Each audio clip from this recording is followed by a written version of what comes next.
ধনীর মধ্যে 11 জন ধনী আমাদের নোয়াখালী, সবই আছে সব নোয়াখালী ধনী। তারপরে রেমিটেন্সের ভিতরে বাংলাদেশের 40% আমাদের নোয়াখালীতে আছে। ব্যবসায়ী শিল্পপতি কোন দিক দিয়েছে আপনি? কি নাই নোয়াখালীতে আমাদের দেখেন। তাহলে হাজরত আব্দুল্লাহ আসিফদের সাথে পাঠতেছিল না কেমন কি বলবো? তারা এটাই বলছি, জনতা তাই নয়।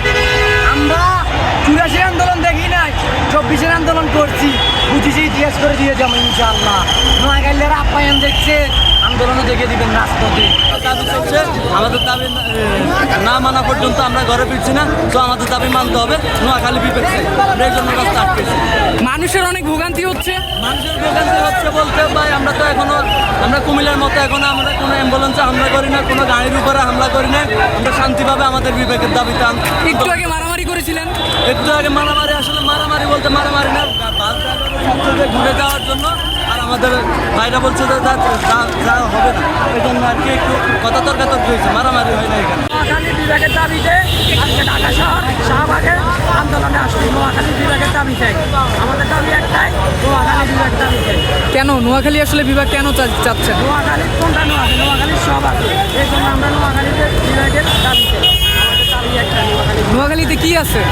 নোয়াখালীতে মানুষের টাকা আছে, পয়সা আছে, সব আছে, সব আছে। টাকা পয়সা তো সবারই আছে, আপনাদের কি আছে বললেন? কি আছে আমাদের বলেন বলেন, সমস্যা নাই, কি আছে? সবটা কি?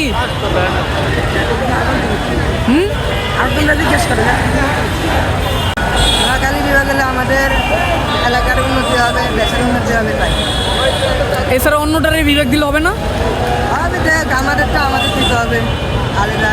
নোয়াখালী, চাঁদপুর, ফেনী নিয়ে আমাদের দিতে হবে। আর আমাদের দাবি একটাই, নোয়াখালী বিভাগ। কেন দিবে? কি আছে আপনাদের? আমাদের সবই আছে, আরও হবে সামনে।